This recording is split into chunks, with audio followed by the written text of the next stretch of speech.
वहीं रायपुर सांसद ब्रजमोहन अग्रवाल ने आगामी बीजेपी कार्य समिति की बैठक को महत्वपूर्ण बताया है, जिसमें आने वाले समय की रणनीति तय की जाएगी। संगठन और कोर ग्रुप में हो रहे बदलावों पर उन्होंने स्पष्ट किया कि ये एक सामान्य प्रक्रिया है और समय समय पर नई पीढ़ी को मौका मिलना आवश्यक है।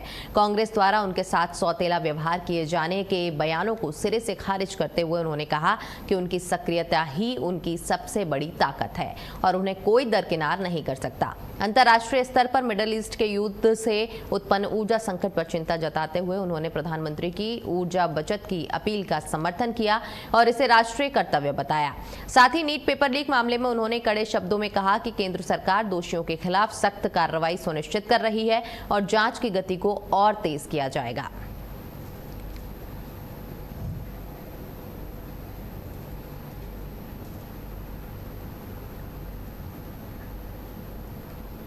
से वो मांग करें, अगर आवश्यकता होगी, अगर इनके सुझावों की जरूरत होगी तो निश्चित रूप से होगा। इसके लिए कोई कानून तो पास करने की जरूरत नहीं है।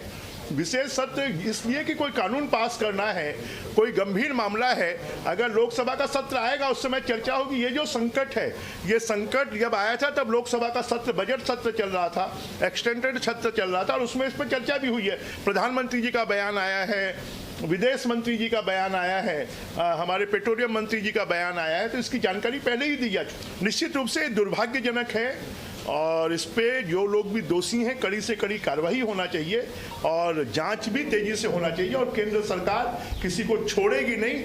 जो भी इसमें संलिप्त है उनको और रायगढ़ पुलिस ने ऑनलाइन क्रिकेट सट्टेबाजी और उससे जुड़े हवाला और ब्लैक मनी नेटवर्क पर अब तक की सबसे बड़ी कार्रवाई की है। पुलिस ने 3 आरोपियों को गिरफ्तार किया है। आरोपियों के पास से 1,02,81,300 रुपए नकद, नोट गिनने की मशीन, 4 मोबाइल फोन समेत कुल 1,03,86,300 रुपए की संपत्ति जब्त कर ली है।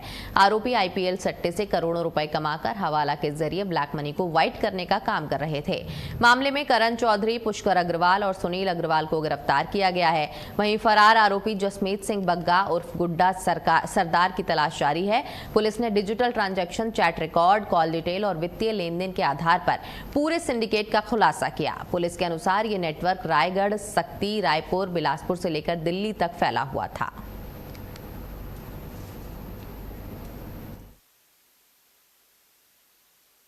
रायगढ़ पुलिस के द्वारा लगातार जुए सट्टे के खिलाफ जो अभियान चलाया जा रहा है, उसी कड़ी में विगत दिनों खरघोड़ा थाने में 4 आरोपियों को और कोतवाली में 2 आरोपियों को गिरफ्तार किया गया था। उनकी गिरफ्तारी के दौरान ही उनके पूछताछ में ये बात सामने आई थी कि यहाँ का एक प्रमुख खाईवाल करण चौधरी उर्फ करण अग्रवाल और जसमीत बग्गा उर्फ गुड्डा सरदार, इन लोगों का नाम भी एफआईआर में खोला गया और विवेचना के दौरान में जब विवेचना की जा रही थी तो इनके वित्तीय लेन देन और डिजिटल एविडेंसेस के आधार पर मामले की आगे विवेचना में ये बात तय हुई कि करण अग्रवाल ही संपूर्ण गिरोह को संचालित करता है और इसलिए इस मामले में संगठित अपराध की धारा भी जोड़ी गई है और अंततः करण अग्रवाल चक्रधर नगर से कल इसे हिरासत में लिया गया, पूछताछ किया गया। पूछताछ में इसके विवेचना के दौरान जो मेमोरेंडम कथन दिया, उस कथन के आधार पर कल रेड की कार्रवाई की गई, जहां पर 1,02,00,000 रुपया नगद बरामद किया गया, जहां पर नोट गिनने की मशीन और 4 मोबाइल भी।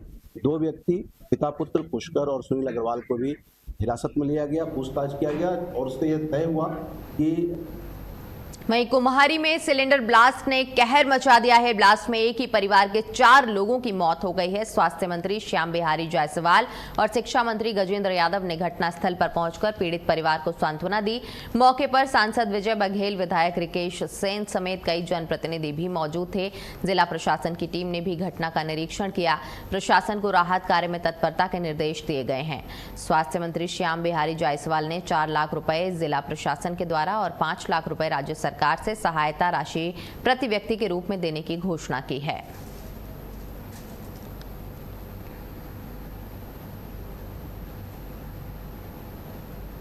और जगदलपुर के बलिराम कश्यप वार्ड में 1 सालों से बंद पड़ी केमिकल फैक्ट्री वर्तमान में स्थानीय निवासियों के लिए खतरा बन गई है।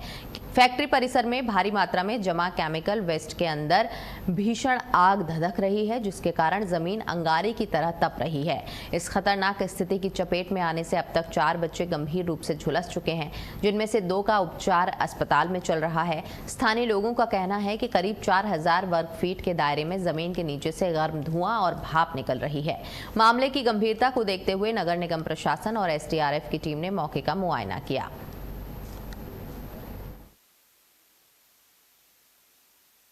ये कोई फैक्ट्री थी जीवन लाल एंड सन्स ऐसा करके, कोई केमिकल यहाँ पे बनता था, खासकर ऑक्जेलिक एसिड, ऑक्जेलिक जो साल का जो छिलका होता है उसको ट्रीटमेंट करके उसको ऑक्जेलिक एसिड जैसा बनाकर सप्लाई किया जाता था। ये मतलब काफ़ी पहले की बात है, 40-50 वर्ष पहले की बात।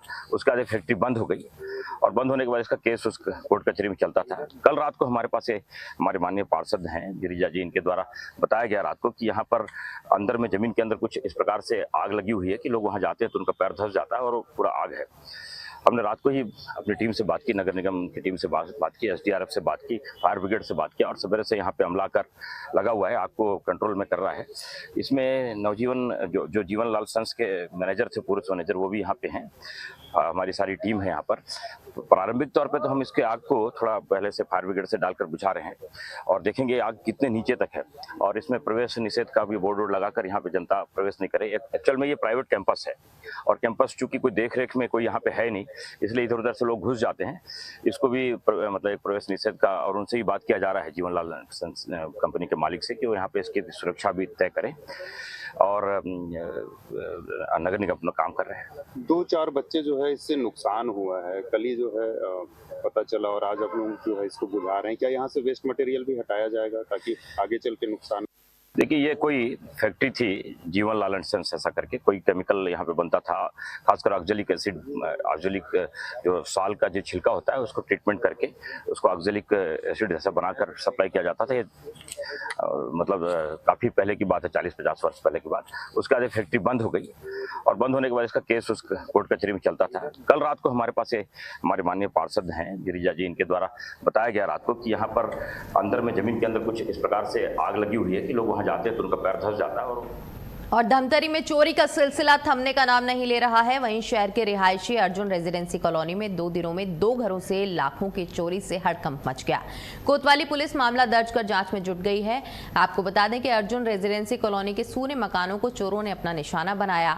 आपको बता दें, पीड़ित आशीष भट्टाचार्य के घर में चोरों ने अलमारी में रखे करीब 2 लाख रुपए नकद और 2 लाख रुपए के गहने पार कर दिए। सूचना पर पहुंची पुलिस ने मामला दर्ज कर चोरों की तलाश शुरू कर दी है।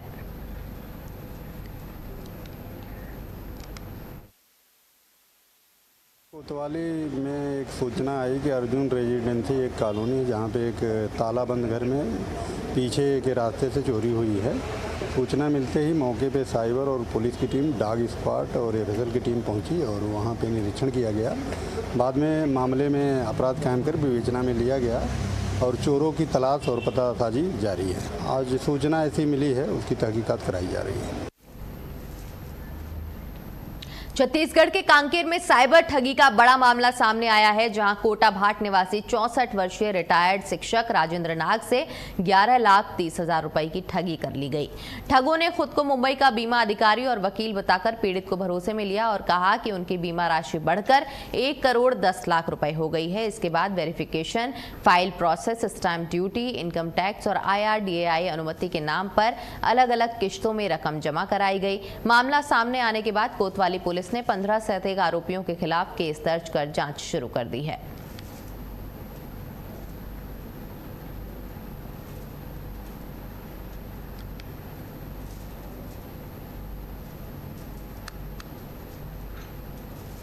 और फिलहाल इस बुलेटिन में इतना ही। देश दुनिया से जुड़ी तमाम खबरें देखने के लिए बने रहिए भारत अपडेट के साथ। नमस्कार।